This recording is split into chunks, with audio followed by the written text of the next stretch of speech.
C'est sur Shenkin, à Tel Aviv, qu'Infolive a rencontré Sarah Guetta, qui nous révèle quelques scoops.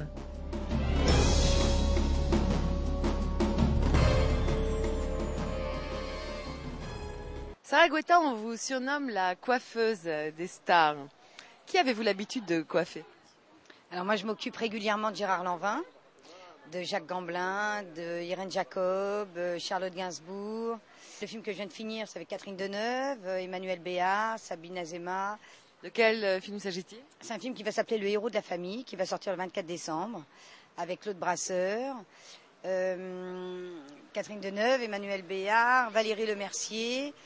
Et voilà. Et je viens de finir un autre film juste derrière, de Alexandra Leclerc, avec Christian Clavier, Gérard Lanvin encore, et Nathalie Baye. Vous êtes actuellement en visite en Israël. Quelle est la raison principale de votre séjour? Alors c'était au départ familial, donc rien à voir avec le travail. C'était familial parce que j'ai beaucoup de famille ici. Et donc j'ai un film qui s'est annulé à Paris de dernière minute, un film de Laurent Tuile-Tartour. Et du coup, j'ai pris un billet, je me suis dit, je vais venir ici pour voir un petit peu comment ça se passe et aussi pour voir effectivement le travail.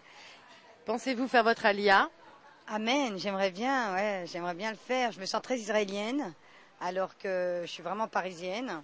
Et je me sens vivre ici, j'adore les gens, j'adore la communauté, j'aime la liberté et je me sens hyper à l'aise, quoi. Donc j'aimerais bien plus tard faire mon alia. Avez-vous des projets professionnels en Israël?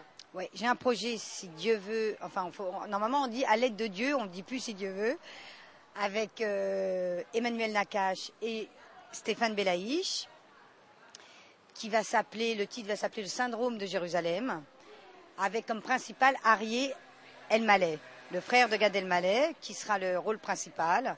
Lui, il sera en yeshiva. En fait, ça sera un religieux de yeshiva. Et c'est comme ça, c'est plusieurs personnes, en fait, c'est 6 personnes qui vont arriver dans le désert, qui vont se côtoyer. Et ça va être donc, le syndrome de Jérusalem. Et ça va se tourner au mois de novembre, ici à Tel Aviv et à Jérusalem.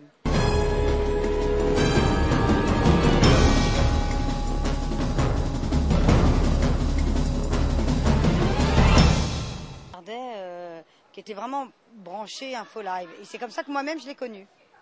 Pourquoi Arthur est-il un adepte? Oui, il est assez adepte d'Infolive. Ouais, il aime bien. Il aime bien, ça veut tout dire, quoi. Et on peut parler des infos politiques comme de la culture et c'est assez enrichissant en tout cas.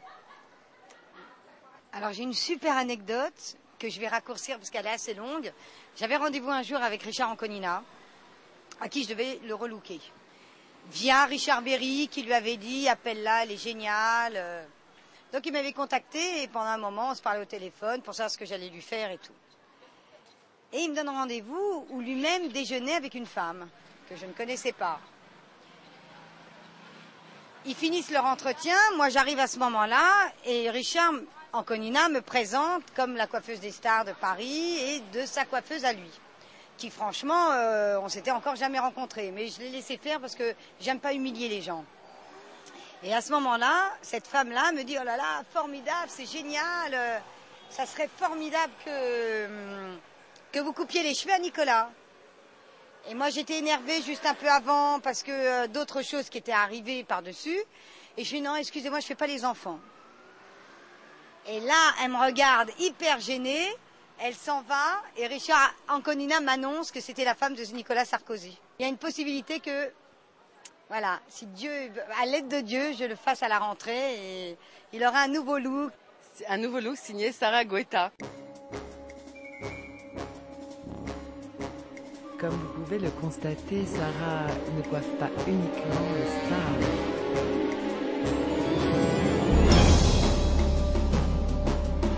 Martine Belliti pour infolive.tv.